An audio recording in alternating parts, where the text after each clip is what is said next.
Dan, you've obviously fought all over the world and been in big fights throughout your career. Fighting here in LA, kind of your backyard, not exactly, but I mean, do you like it, or is it good, bad, indifferent? What do you think?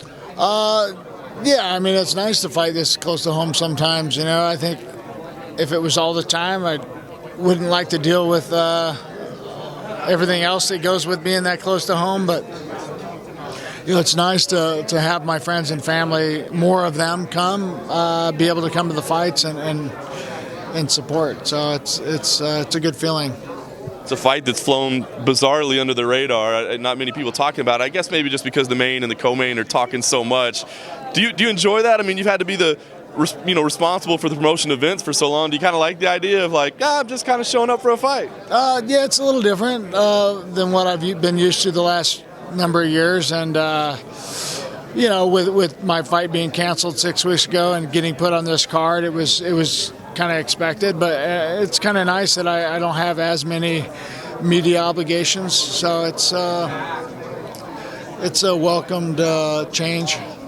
You mentioned the change in schedule there. I mean, was it imperative to you to get back right away, or did it just kind of work out that way?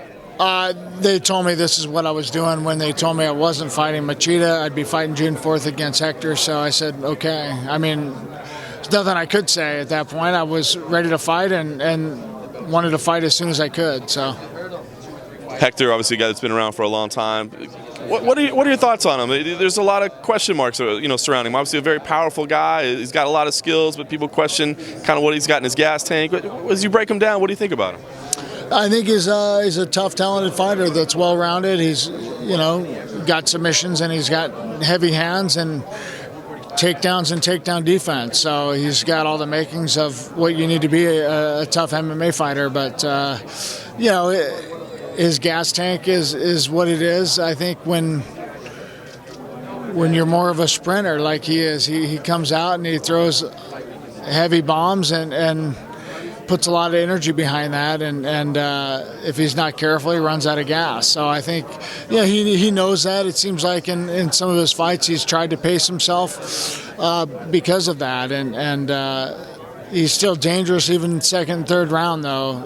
It's somebody I got to be careful with the whole time, but stay in his face and make sure he knows he's in a fight.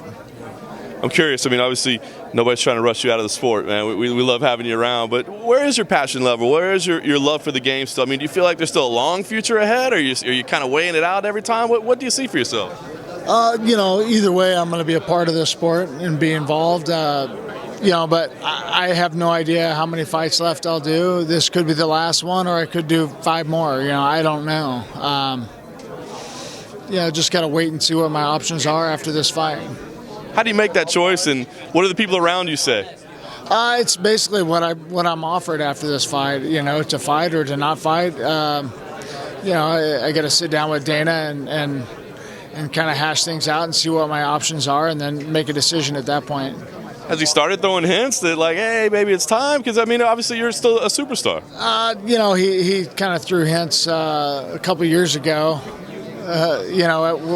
when I didn't do so well in a fight. And, he just wanted to see where my head was at. But, I was still 100% into it at that point. I still am, but I could be talked into not fighting if he gives me a different job.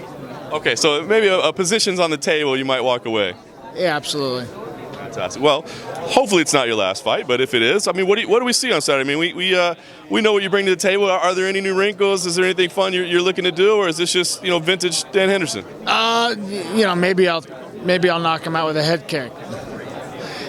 He's shorter, and I tend to have trouble getting my leg up that high, so maybe I'll throw a head kick and knock him out.